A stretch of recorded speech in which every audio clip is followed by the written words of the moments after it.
to the council at a time when I can't be there. Also, the Table of Faiths Interfaith Celebration and Awards event will take place on April 30th. You could buy a ticket to attend this colorful evening, or sponsor one of our youth to attend as part of their study of neighboring faiths. As we learn of other opportunities to express your support and condolences to our Muslim neighbors, we will continue to make you aware. In the meantime, toddlers and teenagers and venerable old men are all dead.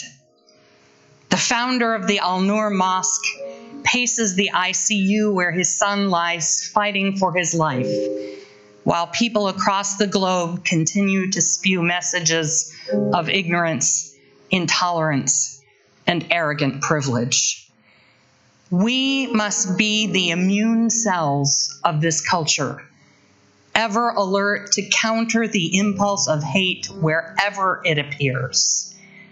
That is at some level why we come together here, to build our capacity as individuals and collectively for resistance and witness and solidarity.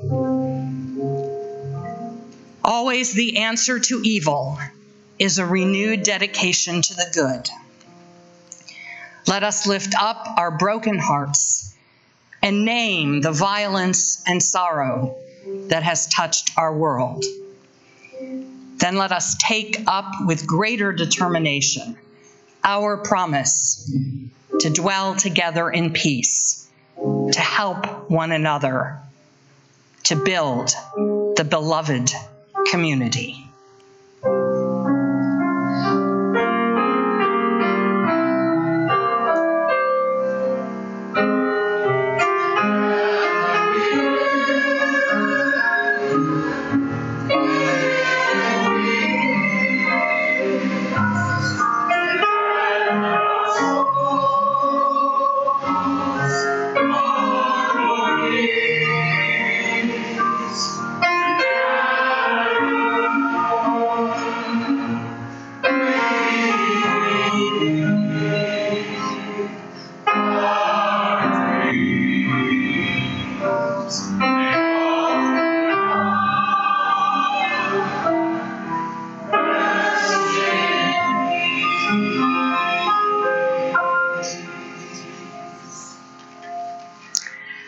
And now, please stand in body or spirit and join in the affirmation of our covenant. Together we affirm, goodwill is the spirit, service is its law. This is our great covenant, to dwell together in peace, to seek the truth in love, and to help one another. Thank you.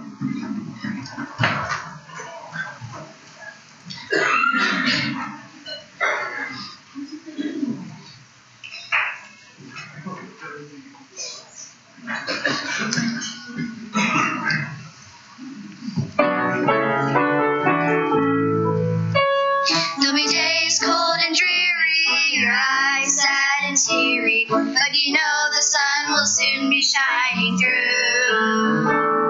With your friends here beside you, and their smiles to guide you, they'll bring their magic friendship to you. Just reach for the magic in your heart. You don't know if you can until you start. We're all here together, even when it's cloudy weather. Just reach for the magic in your heart. Reach for the magic in your heart. Reach for the magic in your heart.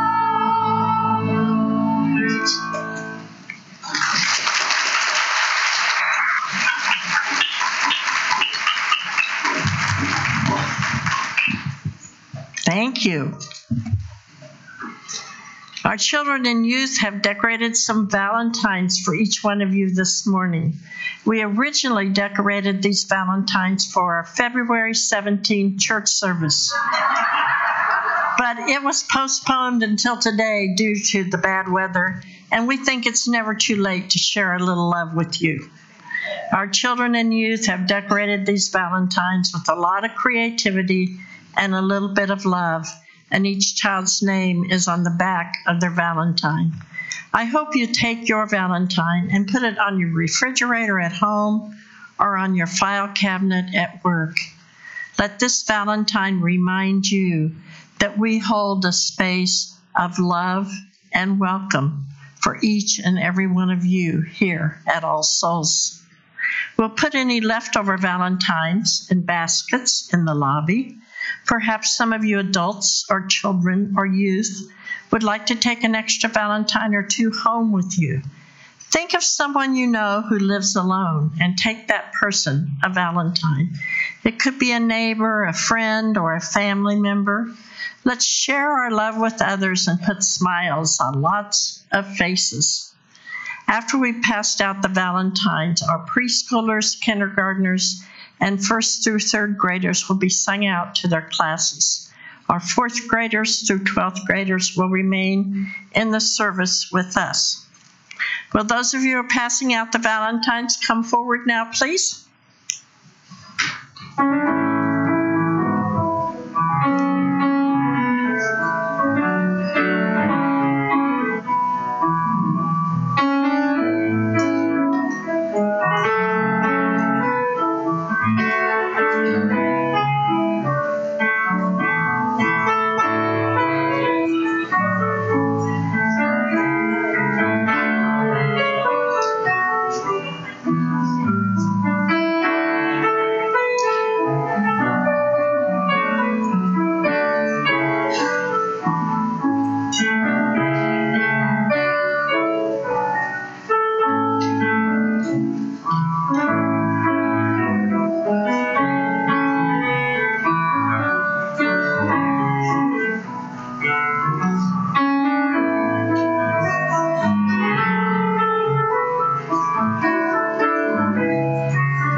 Good morning. I'm Scott England. And I'm Kelly Marzette. We've been together for 20 years as of last fall. Many of you here may remember when we got married at All Souls in September 2003. We were so young. Jim Eller was the senior minister then. Jim did a wonderful job of taking all of our thoughts and ideas about what we wanted and forming them into a truly special and spiritual ceremony, including hand fasting, sharing communal bread and wine, and jumping the broom, and let's not forget the bagpipes.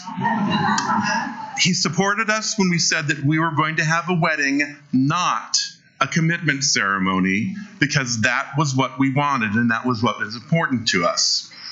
He also went with me, along with several other members of the congregation, to the offices of the Kansas City Star to talk with them about why they would not run our announcement in the wedding section. In 2004, Missouri passed Amendment 2, defining marriage as between a man and a woman, the same year that same-sex marriage was legally recognized in the state of Massachusetts. In 2008, there was a brief window in the summer and the fall in California when same-sex marriage was legal. Proposition 22, a law defining marriage as between a man and a woman, had been struck down as unconstitutional in May. And Proposition 8, which has stated the same restriction, but was on the November ballot as the constitutional amendment, had not yet passed.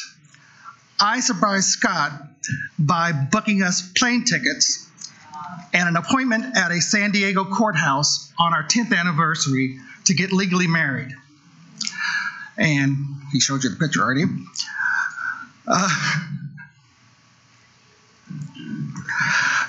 Returning to Missouri, of course, meant that our marriage was not recognized where we had made it home. In 2010, Kelly and I stood here before you as part of another Music and RE service, featuring a musical work entitled We the People, a look at the status of LGBT citizens in America. As part of our story, we crumpled up and threw away a copy of our marriage license to illustrate the absurdity and frustration with the fact that while our marriage could be legally recognized in California, even after the passage of Prop 8, or in Massachusetts, or one of the 3 other states at the time that recognized same-sex marriage, it was neither recognized here in Missouri at the state level, nor at the federal level. We opined then that maybe by our 15th or 20th or 25th anniversary, Missouri just might possibly recognize our relationship legally. I'm not really sure if we believed that timeline. Jumping forward 3 more years, in June 2013, the Supreme Court ruled in Windsor versus United States that the Section 3 of the Defense of Marriage Act, which defined marriage for the purposes of federal law as a union of a union of one man and one woman, violated the Fifth Amendment. This led to the same-sex couples having federal tax benefits, including the ability to file joint federal income taxes, military benefits, federal employment benefits, and immigration benefits. To our surprise, 5 months later, in November 2013, Governor Jay Nixon announced that Missouri would allow same-sex couples who were married in other jurisdictions to file joint state taxes if they filed jointly for federal taxes. In February 2014, the Justice Department expanded federal recognition of same-sex marriages to include bankruptcies, prison visits, survivor benefits, and refusing to testify against a spouse. Just over a year later, no more. Just over a year later, in June 2015, just shy of our 17th anniversary, the Supreme Court ruled in Obergefell versus Hodges that same-sex marriage was legal, ending all interstate legal complications surrounding same-sex marriage by ordering states to both perform and recognize marriages of same-sex couples performed in other states. Of course, that doesn't mean that everything is perfect. We're lucky to live in Kansas City and Jackson County, both which have anti-discrimination ordinances on the books, and that Scott's employer, Children's Mercy Hospital, recognized domestic partnerships for years before same-sex marriages were legal here. In plenty of other places in Missouri and Kansas, exercising your right to marry the person you love can still get you fired from your job or evicted from your home. There are no broad protections against discrimination based on sexual orientation, let alone gender identity or expression in housing, employment, public accommodations, or education in either state or at national levels. In Kansas, while Governor Kelly has restored protections to LGBT state employees and a bill that would prohibit discrimination against LGBT individuals statewide was recently introduced, shortly afterwards, two bills were introduced in the state legislation. One that labels same-sex marriages as parity marriages and seeks to stop the state from recognizing them, and the other describes sexual orientation as mythology belonging to secular humanism, and therefore claims that the state should stay out of religious unions. I don't think they get the hypocrisy of that. In Missouri, discrimination based on sexual orientation is only prohibited in public employment. On a federal level, the Employment Non-Discrimination Act, which would prohibit discrimination in hiring and employment on the basis of sexual orientation or gender identity by employers with at least 15 employees, has been introduced in almost every Congress since 1994.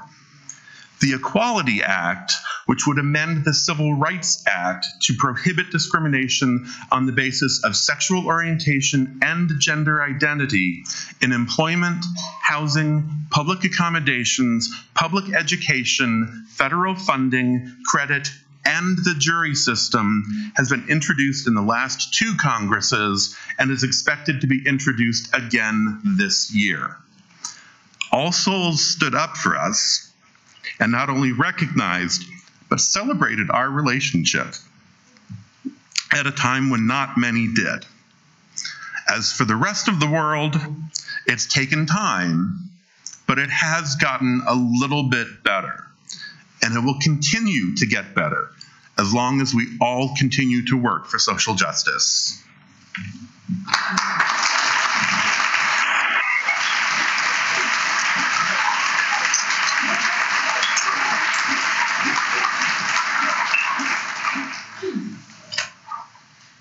I'm not that tall.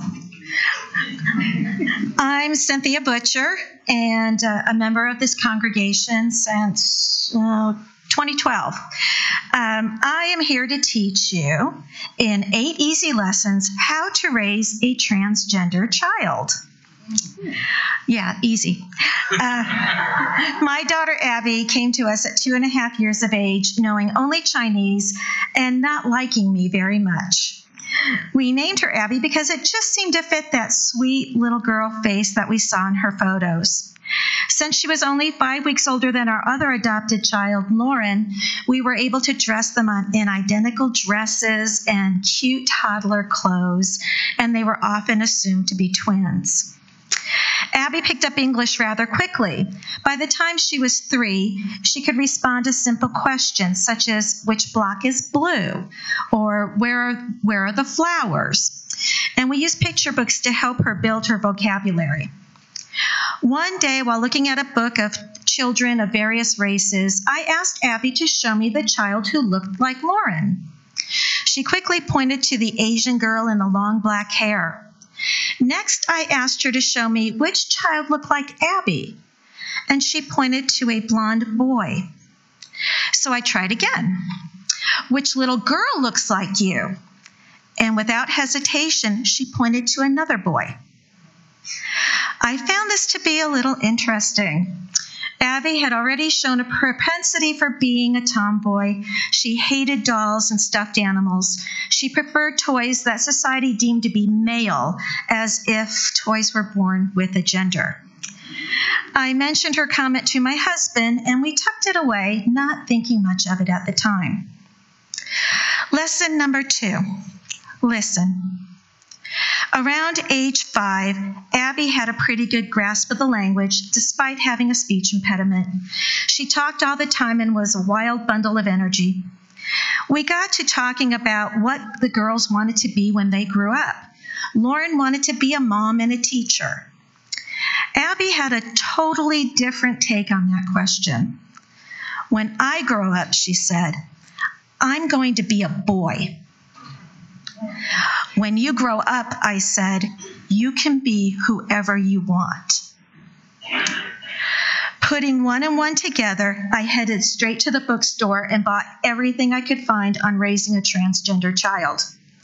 I then started to prepare my husband for what might be in our child's future. Lesson number 3, listen. When your child tells you that they don't like dresses, take their word for it. We were going to a wedding and had asked the girls to wear the dresses that I had made for them for their sister's wedding, and they were beautiful. They were organza and frilly, and the girls looked like little Disney princesses. And while this wasn't a problem at all for Lauren, Abby had to be coaxed into her dress. She spent the entire reception under the table crying. And that was the night that my husband realized that this whole gender thing might actually mean something. Lesson number 4, listen. If your little girl has taken to dressing and acting like a boy or a boy like a girl, it's pretty certain that they want to pass as one too. So if you're at a restaurant having lunch and the waitress comes up to your child and says, "What would you like to drink, young man?" And you get, you can bet good money that this is not the time to interrupt with an explanation of your child's actual birth gender. Please let your child pass as who they are.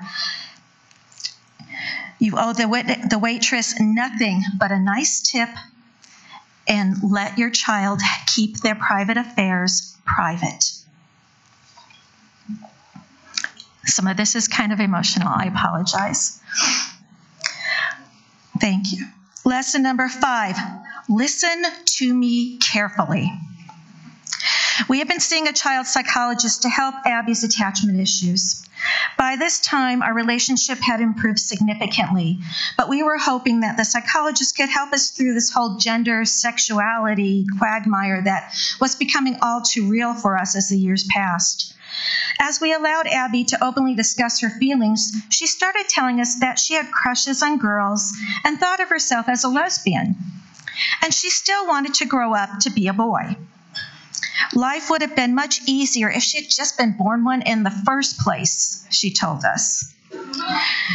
Because I had done my homework, I knew that psychiatry held 2 trains of thought concerning transgenderism in children.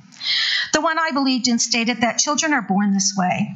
There is some sort of a chemical or structural difference within the brain itself that causes people to feel very different from the body that they present. These children should be supported, and parents should follow the child's lead. If Johnny wants to put on a dress and be called Matilda, then go with the flow. Whether just a phase, a sign of a budding drag queen, or your child is just trying to figure out who they are and where they fit, let them do it. There's no harm presented. The second theory takes a more Freudian outlook. It states that children who haven't reached puberty do not really want to be the other gender physically. They're in a power struggle with societal gender roles. Therefore, they can be taught to embrace their birth gender, sort of like praying the gay away but on a secular basis. It became quite clear that our psychiatrist subscribed to the latter view. And that's when we broke up with the, no, it's not me, it really is you discussion. Lesson number 6. For God's sake, would you just listen? Nick asked that I share this true experience with you. It occurred at a time when he didn't know the word for transgender, just knew that he had one set of parts that he could change to the right set of parts via an operation. So being the literal kid he is, he called himself a girl who wanted to be a boy.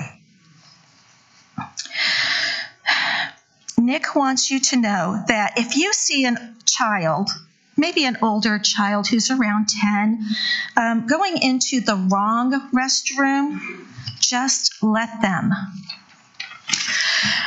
When Abby was about 10, just old enough to go to a public bathroom alone, we were eating at a very nice restaurant on the plaza. She was still going by Abby at the time, but could pass for a son any mother would be proud of. When nature called, she asked to use the girls' room. And not only did she feel safer there, but let's face it, it's much cleaner and it smells better. Sorry, guys. When she didn't come back, those are her words. When she didn't come back to the table right away, Lauren went off to see what was keeping her. A few minutes later, they both came back very upset. It seems another diner saw this little boy heading into the woman's room and took it upon herself to let him know that he was much too old to be using the ladies, so he'd have to use the men's room. Abby tried to explain that she was a girl, but this person wouldn't believe her. Not only that, the women started to argue the point with a 10-year-old who really just wanted to pee and was totally humiliated.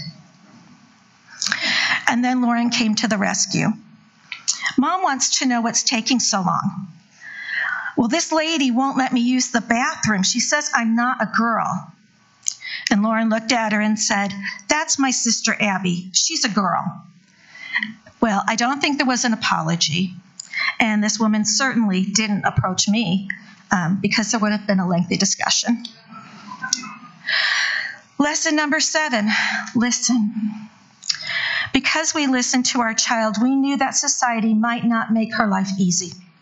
And it just killed us. It killed my husband. That was his greatest worry. So we became fierce advocates.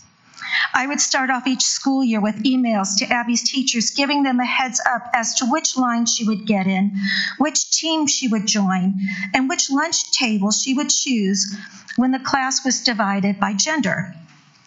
When Abby was ready to fully come out to her friends and start living as Nick, my notes to teachers changed. My child, Abby, his legal name, is transgender. He goes by the name Nick and prefers male pronouns. We would like to make this transition as easy as possible for him. However, I understand that there are people who feel differently than I do about this subject. If you have religious or personal beliefs that make you ill at ease working with my child, please just let me know. There will be no judgment from me. I want you to be comfortable teaching in your classroom, and my child needs to feel comfortable and accepted by his teachers. We will be happy to make other arrangements and switch him to another class. To date, no one has removed him from their rooms, and I've received many supportive emails from teachers and administrators. Lesson 8, listen. We have been very fortunate to have such an amazing and supportive community for our child. Our school administrators have gone above and beyond to make life easier for LGBTQ children. We have strict anti-bullying programs in the Blue Springs School District. Gay couples are not afforded, I have seen gay couples not afraid to hold hands in the halls. And they go to school dances together.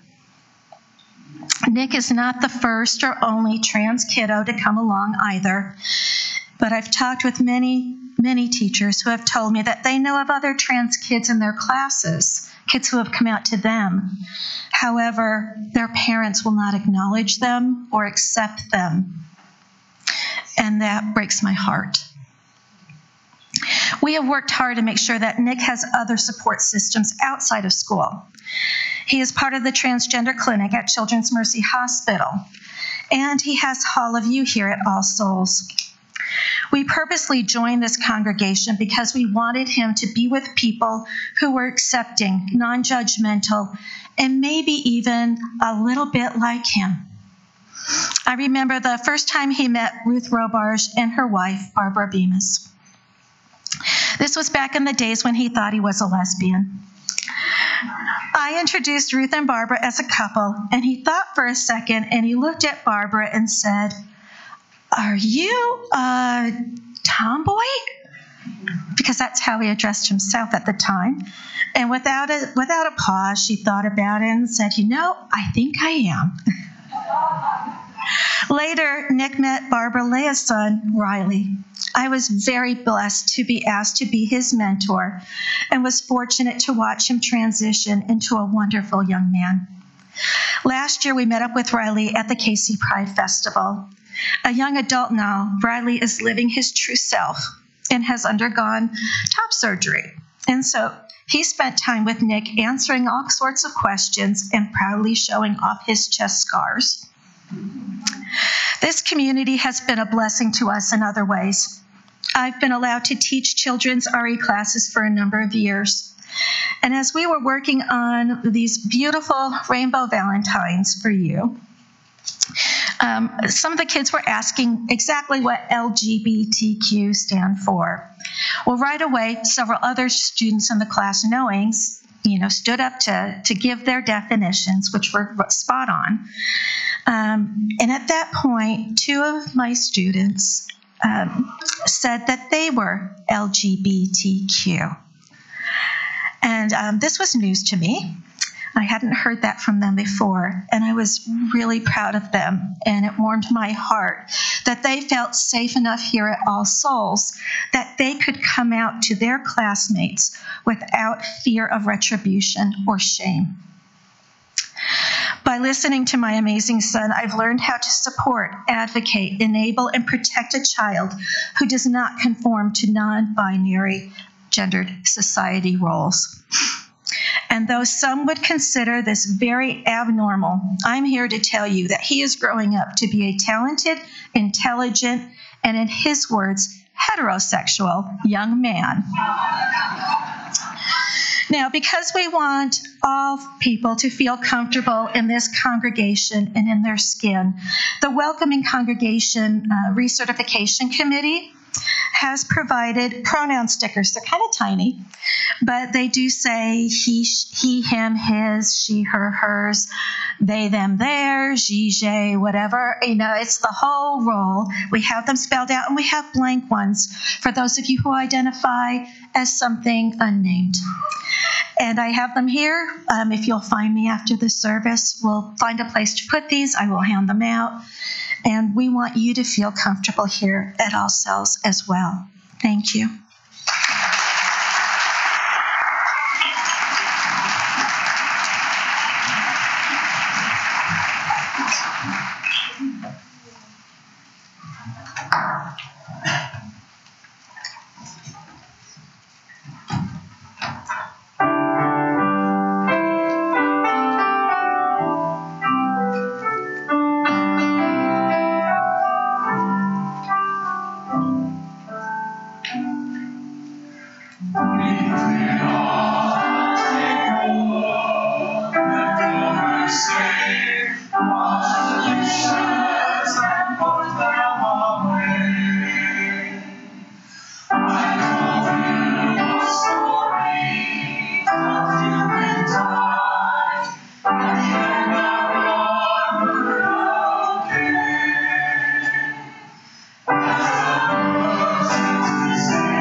Good morning. My name's Bill Shrimpshire. I've been a member of All Souls for 29 years now. Imagine an era in which a person realizes they're a member of the LGBT community, and at first you don't even know what it is. And then you come to realize that you can tell nobody about it because it's so shameful. When I realized I was different, I thought I was the only one in the world. If I wanted to talk to someone about it, who would I go to? I couldn't go to my parents, or teachers, or counselor, or minister, or doctor, or a friend. It was totally shameful.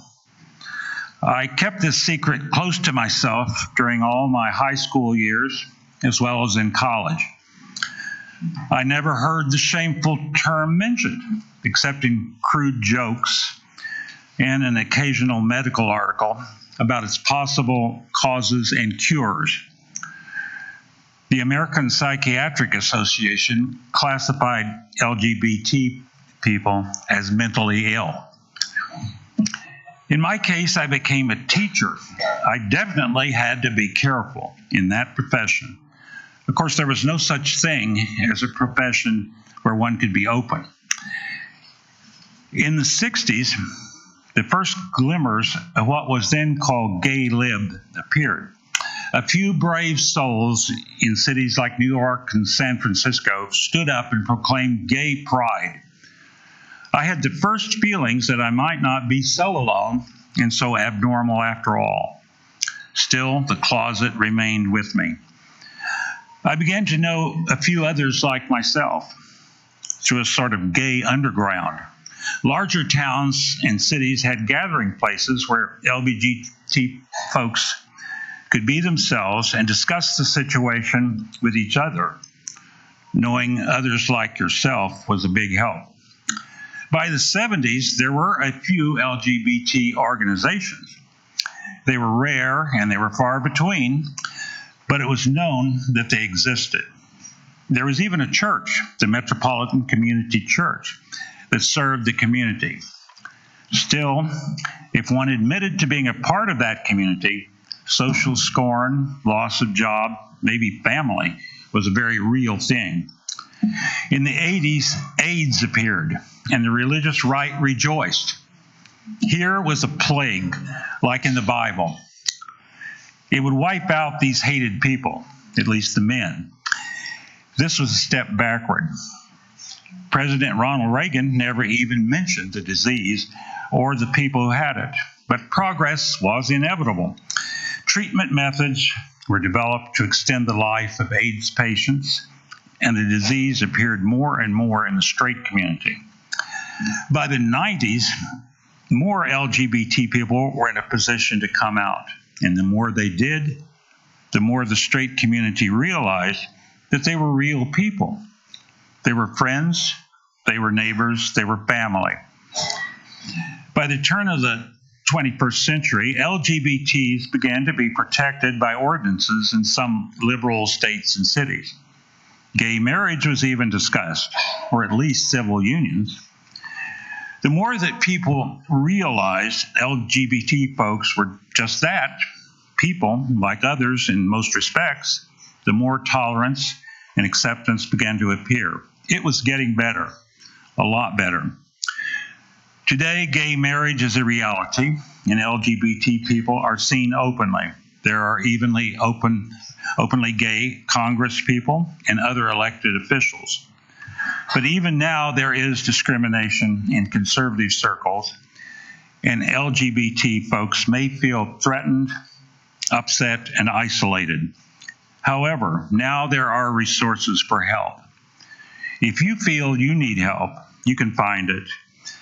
In our case here, just look around you.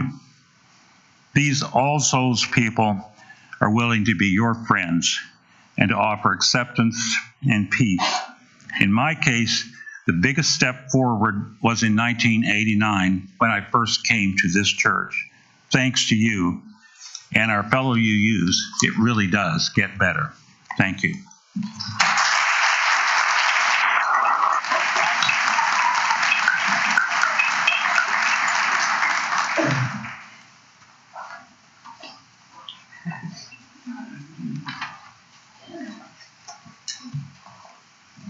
Hi, everybody. I'm Julie Kaler, and this is my partner, Anita Malott. Anita and I met, we're going to tell our stories, our gay story is what I call it. We met in the mid-70s. We both grew up here, and we were both nurses, so we ran in some of the same circles. And then life continued, and I moved away and came back to Kansas City in 1999.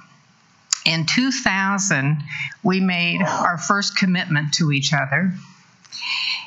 And then on our 10th anniversary in 2010, we went to Iowa to get married because we never believed it would become legal nationwide.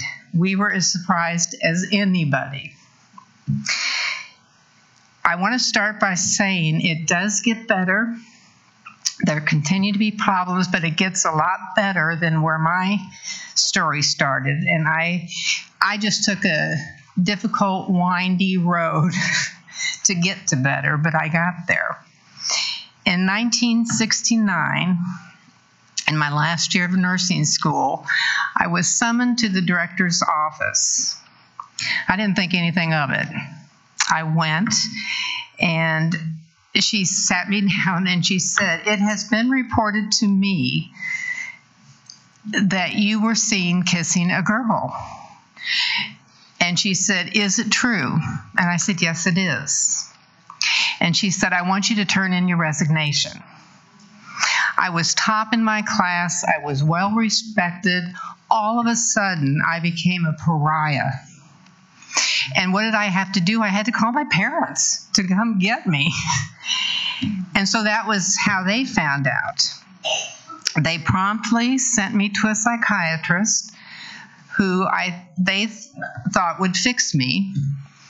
And he, of course, spent his time trying to convince me that my behavior was not abnormal. There was nothing wrong with me. And I thought, oh, yeah, that's why I'm here. It really worked. So that was a real hard time for me. I was ashamed. I was devastated. I was suicidal. It was a time I didn't have anybody to talk to. I just had to work through it myself. I thought this was just a phase. So I married the man I was dating at the time. We got married. And then a few years into our marriage, I realized I was really attracted to women. And I thought, oh no, I can't, what do I do now? I have this young son. And so I thought it over, and I thought, I've just got to leave him And I couldn't tell them why. If I told them why, in those days, that your children could be taken away from you. And I would lose my son, lose my friends, lose my family. And I used alcohol. I began using alcohol at that time when I left him, just to cope with the shame. And of course, the only place you could meet, by that time I had moved back to Kansas City, and I knew, well, I know where I can meet some gay people and lesbians, in the bars. There were gay bars, there were lesbian bars, and of course, I drank. And so that was my way of coping and just numbing myself and not really dealing with it. I did lose a job in 1986, and it was a higher power job, and it was definitely because I was gay, and I couldn't do a thing about it. I think at today's age, people could sue the school, people could sue the job, but I couldn't. I just had to go with my tail tucked between my legs. In January of 1988, I went to AA. I found a gay AA. And that was the best thing that ever happened to me, because it was there that I learned to accept my sexuality and feel good about myself. That's when I really began to notice my life was getting better. Jump ahead to 2004. I came to All Souls. Anita says at her urging, she practically dragged me here. But I came nonetheless. And the first thing I noticed when I opened the bulletin was Agnostic AA. And I thought, oh, finally, there's a secular AA with no God or religion. And so I started going to the secular meetings here in the church, and I met people in the halls at night. I met them in Conover, and I noticed how really welcoming and friendly and caring the community was here. And that's when I told Anita, I said, I started coming with her then. This was like 2014. So I started coming and really enjoying it and knowing people. And it's continued. The caring community is very special to me that is here at All Souls. And Anita and I had always looked for a church that we could go to together and be accepted. And I felt very comfortable in being who I was here. Your turn. In 1983, when a friend of mine who lived in Boston told me about a church that had no dogma, I was so curious. I looked for a church such as that in Kansas City and was really excited to find that there was a UU church here. I went the following Sunday, and I knew right away that I had found a home. One of the first services I attended was given by a guest minister. His name was Tex Sample, and he gave a sermon about and he spoke very highly about the character of a gay man who was a hairdresser, and he called him a swisher. But he spoke so highly of this person. He was open, he was charismatic, he was very generous, and he had a real way of connecting with people. That sermon gave me hope. It was the first time in a public setting that I heard the word homosexual used in a positive way. Mm-hmm.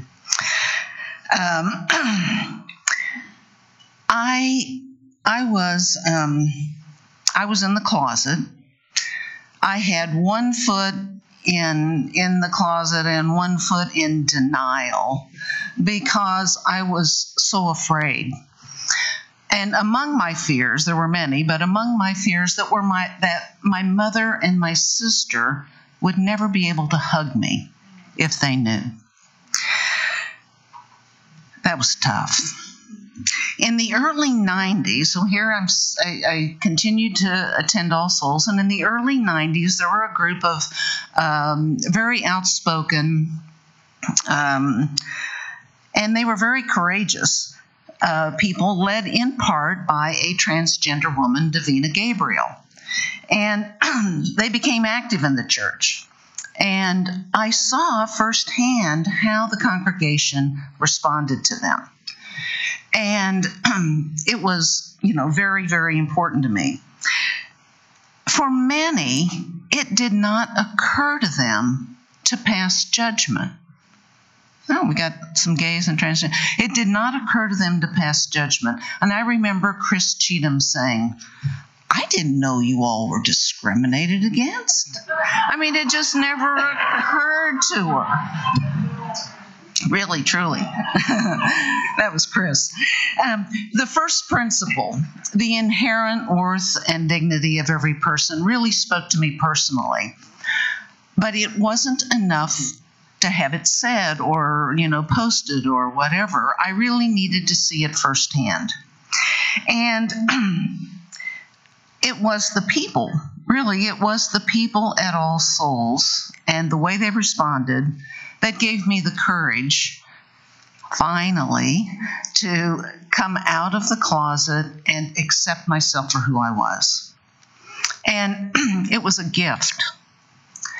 And it has led to a more authentic life for me.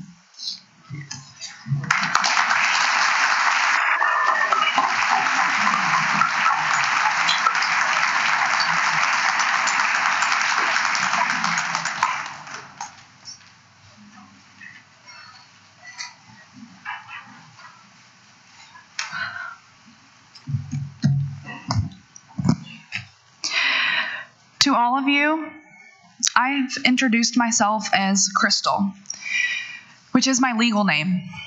But today, I'm coming to you as Max.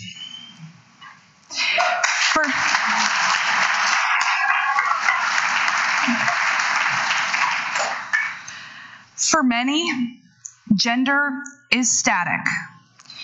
You may identify with how you were assigned at birth, or you may identify differently. For me, gender is fluid. I can identify as male, female, or neutral. As a kid, I went through stages of loving dresses, skirts, pink, to hating and refusing to wear anything of the sort. Throughout childhood, I was a tomboy. It wasn't just a phase for me. It's who I am. And if you're struggling right now with your own identity, it's not a phase for you either. In high school, my friends recognized something in me I couldn't accept in myself yet. They would refer to me as the third gender. Not quite a girl, not completely a boy. We didn't yet have the language we would now call non-binary or genderqueer. Our familial expectations in the larger society we live in are like a force of gravity.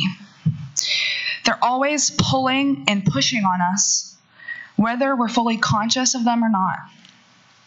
For most of my life, I couldn't accept who I was.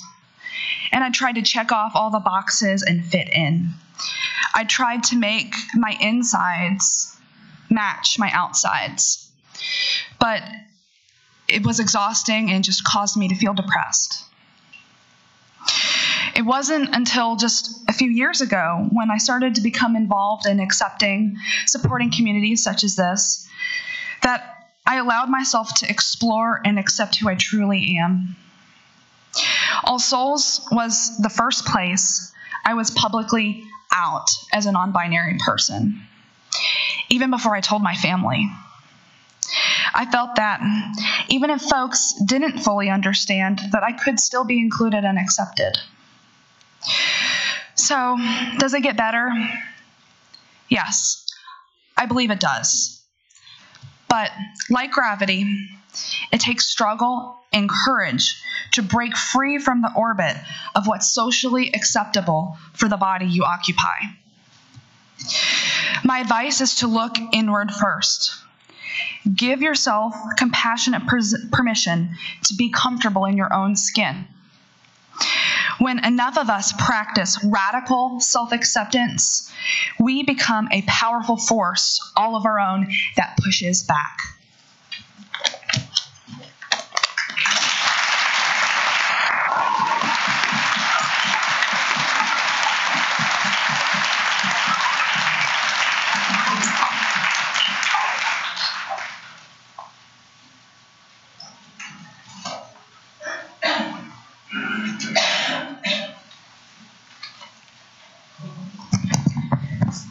This morning, we invite your contributions in support of the religious education and music programs at All Souls. These are two of our most important and most expensive and most visible ministry programs. The $12,000 that we hope to receive from your contributions on these special Sundays throughout the year is not dedicated exclusively to these two activities. It supports the entire All Souls annual budget so that that budget can support the staff salaries and other costs of maintaining these programs, which far exceed that $12,000. Keep in mind that if you enjoy the music program, then you need to help us pay for the copier and the bookkeeping and the sound system that are all necessary to make it effective. If you appreciate the RE program, then you need to help us pay for the building maintenance and the insurance and the internet that make it possible. If you support the efforts of our recent emergency warming center, then you need to help us pay for the heat and the water and the phone system that were so essential to our guests. We are not asking today or any other day for frills and extras for your favorite aspects of our activities. We are pleading for the flesh and bone of what makes us a viable institution, a responsible employer, and a creative, future-oriented community. Without strength at the core, none of our beloved programs can thrive.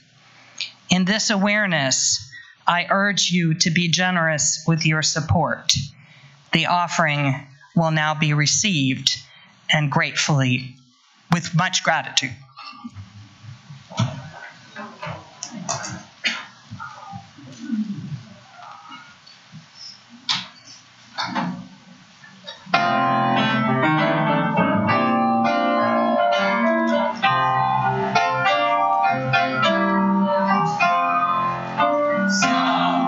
Sometimes in our lives, we all have pain, we all have sorrow.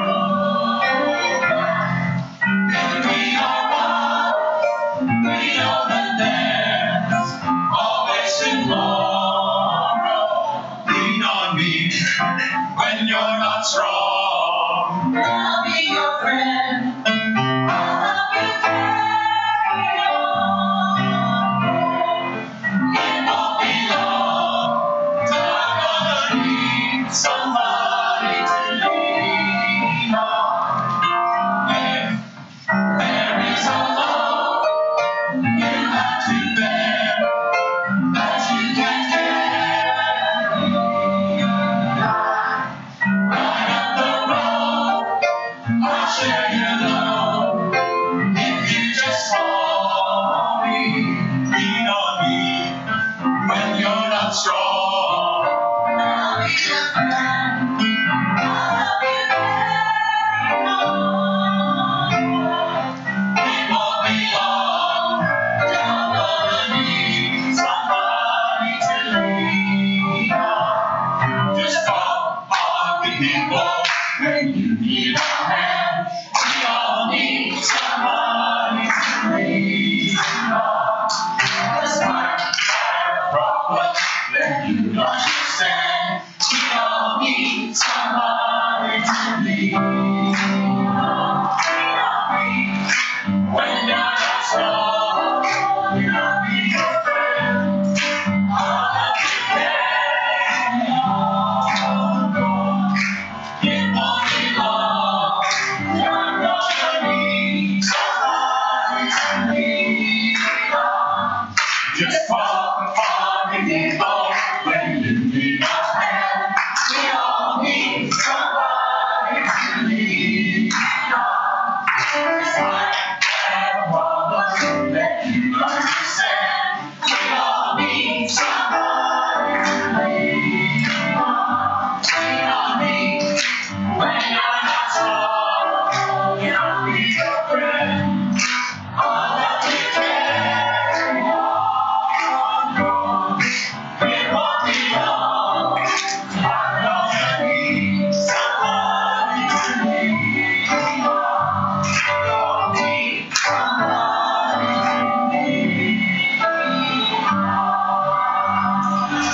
Now join me as we dedicate the offering.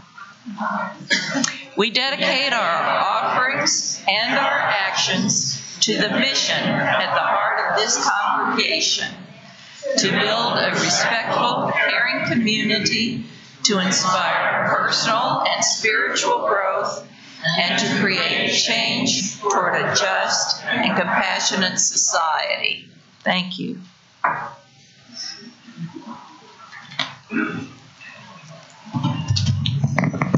As you leave today, please know that our All Souls community is always here for you, to hear your stories, to help your struggles get better, and to celebrate your successes.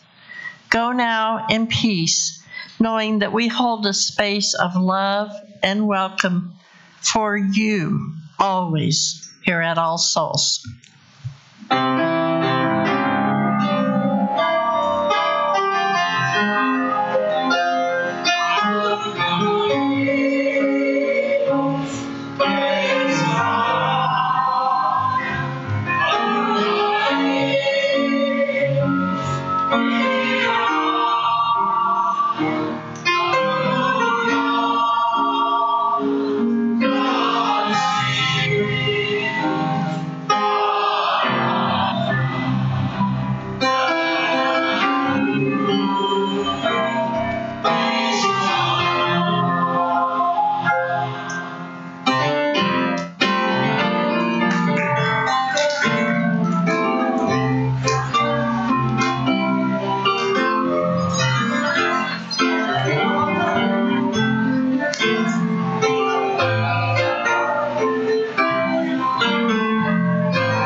Watch out.